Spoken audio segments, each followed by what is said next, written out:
Is the first and only Houston station on the ground in Eastern Europe covering the humanitarian crisis that's unfolding amid the Ukraine-Russia conflict. Our Zach Lajwe joins us live from northern Poland. He's along the Belarus border right now. Zach?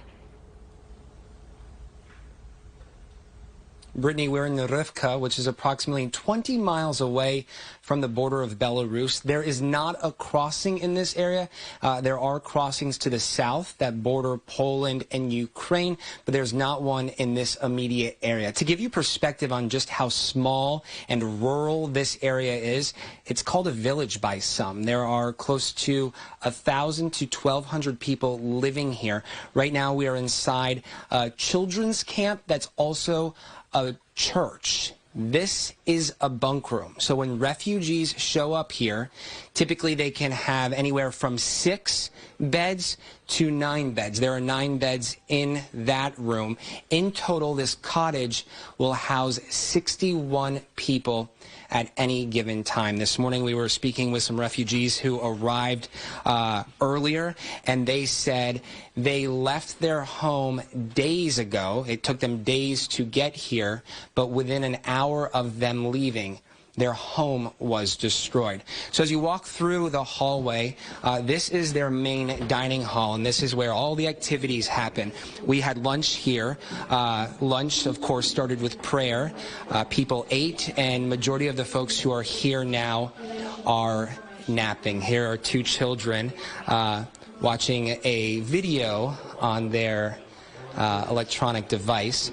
And this is what brings us joy on this assignment, is watching children be able to be children amid this humanitarian crisis that's evolving over here every day. So again, since we landed, we've been to Warsaw, we've been to Helm, Białystok, and now Rivka, which is again 20 miles west of the Belarus border. No crossing in this area, but this church, this camp, has been converted into a shelter. The money that is helping effort this comes from Texans. We're here following a group, a Texas-based religious group called Texas Baptist Men, and the money that is raised in Texas comes here to these efforts. It supports these missions. And, you know, this is what brings us joy, is watching these children, again, smile during this conflict. And Zach, we know that you've been to so many different stops and met so many different people, and you just pointed out the children. What's the thing that's sticking out to you the most? What's that one thing?